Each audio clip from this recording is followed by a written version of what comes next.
Hey students, it's Mr. Volts here, just getting you some information about metals, metalloids, and nonmetals. So here are a couple definitions before we begin, a couple of words that go along with our information here. Malleable, ductile, and conduction, or to be a conductor. So malleable means to be able to be hammered flat. So if I were to take a piece of metal and hammer on it, if it starts flattening out, turning into a sheet, then that is the ability or having malleability, or to be malleable, excuse me. Ductile is the ability to be drawn out into a long, thin wire, so like copper wire or steel wire. That process is, or that ability is called to be ductile. And then conduction, or to be a conductor, is to have electricity flow through freely. And this also works with heat as well. Metals, they are mostly all solids except for mercury, which is a liquid at room temperature. Or I should say that most metals are solids at room temperature. They have high melting points in the thousands of degrees usually. Their luster, or the way that light reflects, is quite shiny usually. Using our vocab from the last slide, they are malleable and ductile, and they're also good conductors of heat and electricity. Okay, and these words that are bolded and underlined are the words that I had for blank spaces in the notes, which you can grab when you get back to class.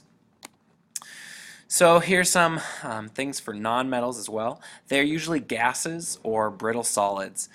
They tend to have lower melting points than metals do. They are also quite dull in appearance, and they don't really reflect light. And so if you think of like sulfur, or which is kind of yellow, or if you think of when we were looking at mineral samples, if you looked at graphite kind of has that dull appearance. That's what we're talking about. And they don't conduct heat or electricity very well at all. And then we get into metalloids, which share properties with metals and nonmetals. They're kind of in that in-between space. They vary in their ability to conduct electricity. So sometimes they're called semiconductors. And on the periodic table, they're situated right between metals and nonmetals. And an important thing to remember, students, is that we like to put things into very specific categories. And you may be saying, oh, but I know this thing or that thing that is a metal, but it melts at a lower temperature and things like that.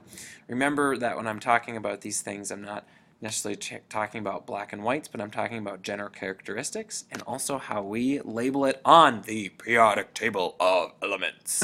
And so what you're going to do when you come back to class is you're going to grab the note sheet, which looks exactly like this. You're going to be filling in the definition for these different vocab words, along with drawing an image that goes along with malleable, ductile, and conduction or conductor. You're going to be filling in the blank spaces for the notes, and then what I want you to do is outline the different parts of the periodic table and then to give them a key. And so you can see here how all the metals are outlined in red, how the metalloids, which are situated right here, are purple, and the nonmetals are outlined in green.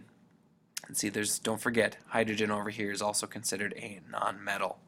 And so again, metals have characteristics that they are shiny, or they have a shiny luster, they're malleable, they're ductile, they're good conductors. Non-metals are often not solids, or they're very brittle. Like we have our noble gases over here, those are not solids. That they are not very good conductors, that they are not usually malleable or ductile. And then our metalloids here, kind of in between. Some are conductors, some aren't. Some are called semiconductors, and they share some characteristics of both metals and nonmetals. So that wraps it up for us, students. Here again, the notes are in class at the What Did I Miss bin, and please feel free to ask me if you have any questions. Thanks much.